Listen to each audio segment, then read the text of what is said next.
Laura nunca fue de llorar en público, pero esa tarde en la notaría, cuando le entregaron una pequeña caja de madera con las iniciales de su padre grabadas, se le quebró el alma.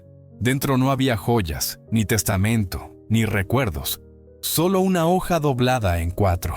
Y al abrirla, encontró una frase escrita a mano con tinta casi borrada.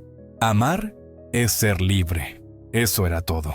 Su padre, un hombre silencioso y firme, había dejado como herencia esas 5 palabras.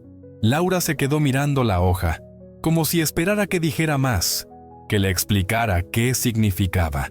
La carta no venía con instrucciones. No decía a qué se refería ni a quién estaba dirigida. Pero esa noche, mientras fumaba un cigarrillo en el balcón de su apartamento vacío, sintió que algo en ella empezaba a moverse. Era como si esa frase encerrara una verdad que aún no era capaz de entender, pero que su cuerpo ya reconocía como urgente. ¿Cómo podía el amor, que tantas veces la había encadenado, ser también libertad? Esa pregunta, clavada como astilla, no la dejó dormir. Empezó a revolver en recuerdos, a buscar señales en las conversaciones que había tenido con su padre. Pero era como intentar armar un rompecabezas sin saber qué imagen debía formar. Lo único que sabía era que la respuesta no estaba afuera. Estaba en ella, enterrada bajo años de miedo, deseo y costumbre. Habían pasado 2 años desde que firmó los papeles, pero el divorcio con Daniel nunca terminó realmente. Seguían escribiéndose de vez en cuando, compartían la custodia del perro y, en noches de soledad, aún se llamaban por nostalgia. No porque se amaran, sino porque el vacío era más conocido que la libertad. Laura no sabía cómo estar sola sin sentirse perdida. Daniel representaba ese tipo de amor que Fromm definiría como posesivo, inconsciente, basado en la necesidad y no en la elección. Habían confundido costumbre con cariño, rutina con intimidad. Pero lo más peligroso era que, en el fondo, los dos se necesitaban para no enfrentarse a sí mismos. Su matrimonio fue más un pacto de supervivencia emocional que un acto de crecimiento. Y aún así, romper con él había sido como amputarse un brazo, no por lo que él era, sino por lo que ella creía que necesitaba ser con él. Su identidad entera estaba atada a esa relación. Salir de ella significaba también perder el espejo en el que se reconocía. Por eso la frase de su padre no dejaba de dolerle. Amar es ser libre. ¿Y si nunca había amado de verdad? Una semana después de recibir la carta, Laura entró en una librería de viejo en el centro de la ciudad, buscando un libro de cocina italiana que nunca encontró. En cambio, en una estantería baja, entre títulos olvidados y cubiertas amarillentas, apareció un ejemplar gastado de El arte de amar de Erich Fromm. Lo tomó por impulso, sin saber exactamente por qué. Tal vez fue el título, o el hecho de que el nombre del autor le sonara vagamente familiar. Esa noche comenzó a leerlo sin grandes expectativas, pero página tras página, algo en ella se abrió como una herida vieja.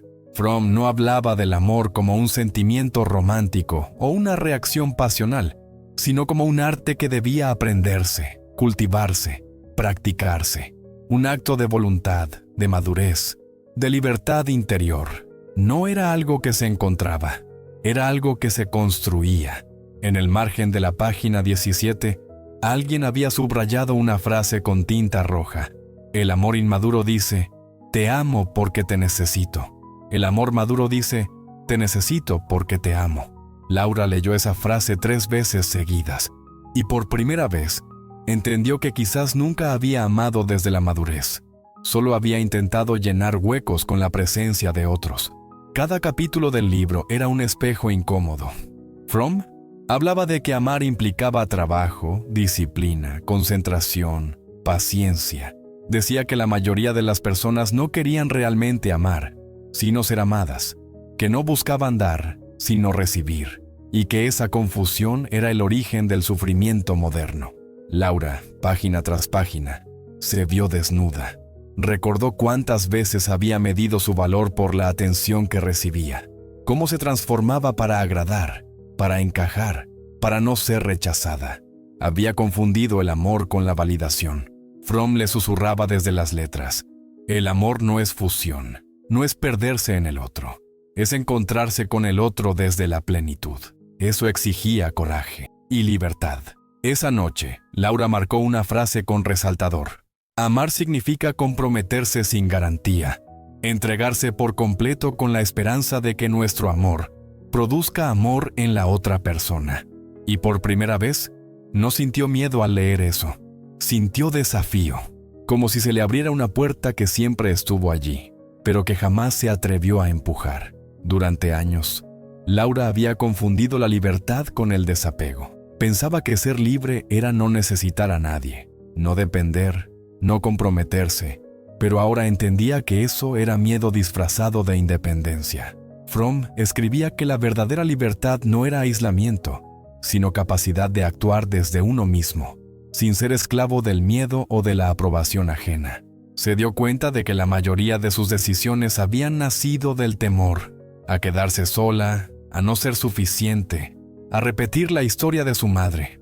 Por eso aceptaba menos de lo que merecía. Por eso se ataba a quien no la veía. Por eso callaba lo que quería gritar. Y al hacerlo, iba perdiendo pedazos de sí misma. La libertad que Fromm proponía no era fácil ni cómoda. Era una libertad consciente, responsable, basada en el conocimiento profundo de uno mismo. Requería mirar adentro, hacerse cargo, dejar de culpar. Laura comenzó a escribir en un cuaderno: ¿desde dónde amo? ¿Desde el miedo o desde la elección? Y ese ejercicio la cambió para siempre. Laura comenzó a darse cuenta de que nunca se había conocido fuera del reflejo de una relación. Desde los 17 años había encadenado pareja tras pareja, como si su valor residiera en ser elegida, deseada, amada por alguien más. Pero ahora, frente al espejo, sola, sin distracciones, se hizo la pregunta que más le dolía: ¿quién soy yo cuando no soy la novia de, la esposa de, la ex de? El silencio de su apartamento ya no era solo ruido de fondo, era una invitación a encontrarse. Descubrió que había gustos que no eran suyos, ideas que había adoptado solo para agradar, hábitos que en realidad le disgustaban. ¿Cuántas decisiones de su vida habían sido propias?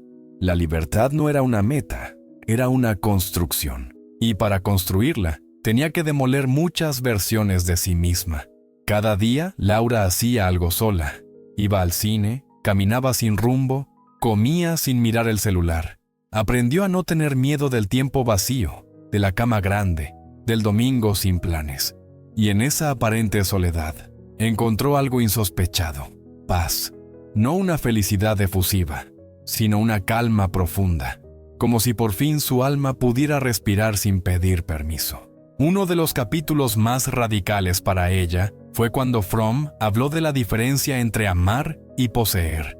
El amor, decía, no busca atrapar, no quiere controlar, no exige fusiones destructivas.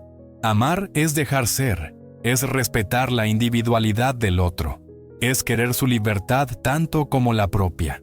Pero ¿cómo se aprende eso cuando el mundo te enseñó que amar era tener? Laura pensó en Daniel, en su miedo constante a perderlo, en la necesidad de saber dónde estaba, con quién hablaba, si aún pensaba en ella. Era una vigilancia emocional disfrazada de amor, pero en realidad era inseguridad. Era vacío intentando devorar al otro. Y era también el espejo de lo que Daniel había hecho con ella tantas veces. Ambos habían confundido amar con atrapar. Decidió escribirle una última carta, no para retomar nada, sino para soltarlo por fin. Le agradeció lo vivido, le deseó libertad, no como una forma de despedida dramática, sino como un acto de amor real. Al poner el punto final, no sintió tristeza, sintió una extraña y cálida sensación. Por primera vez, amar no le dolía, le liberaba. Pero no todo fue claridad. En las semanas siguientes, Laura enfrentó uno de sus fantasmas más persistentes: el miedo a estar sola. No la soledad del día a día, sino la soledad existencial. Esa sensación de que si nadie te ve, entonces no existes. Que si nadie te ama, entonces no vales. Esa creencia, tan arraigada como invisible, la empujaba a repetir patrones sin saberlo. Recordó una escena de su infancia, su madre llorando en la cocina mientras decía, «Más vale mal acompañada que sola». Esa frase, tan inocente en apariencia, se le había incrustado como verdad. Pero ahora, a la luz de Fromm, Laura comprendía que no era real, que el amor verdadero no nace del miedo a la soledad, sino de la plenitud compartida entre dos seres completos. El miedo seguía allí, no se iba por leer un libro ni por hacer yoga, pero ya no la gobernaba. Laura lo reconocía, lo abrazaba y le hablaba con ternura.